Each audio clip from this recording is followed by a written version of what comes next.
Do subscribe to Ekeeda channel and press bell icon to get updates about latest engineering, HSC and IIT JEE main and advanced videos.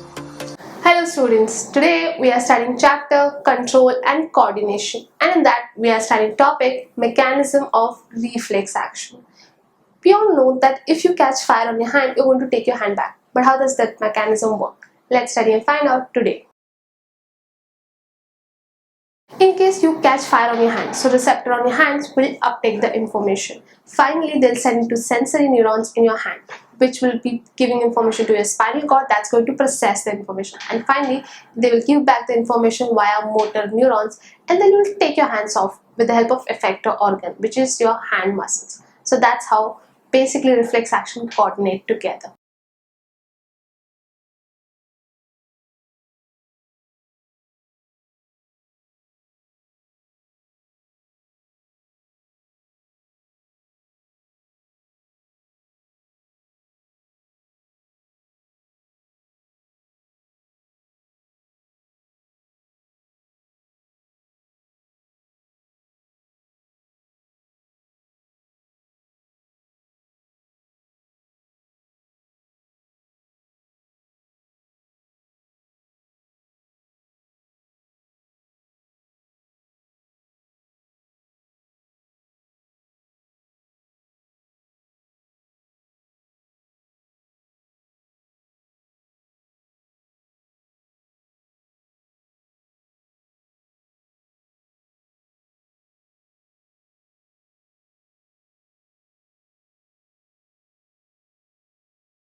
Mechanism of reflex action. Now, reflex action is the sudden action that onsets whenever you come in situations like while crossing the road or whenever somebody is tapping you. What happens is that your receptors receive the signal. This signal can be any outside stimuli. It could be sudden loud noise from somebody who's calling you from back, or a fire alarm.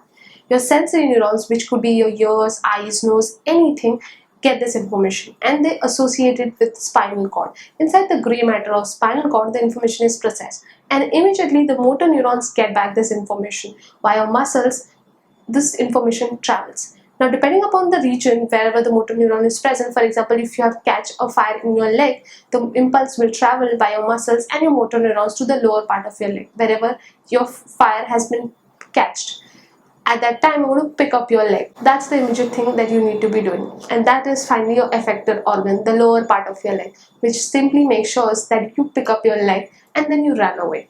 So students, in this part of the chapter, we came across mechanism of reflex action and how does that work. I hope students, you all are very clear with this concept. Thank you.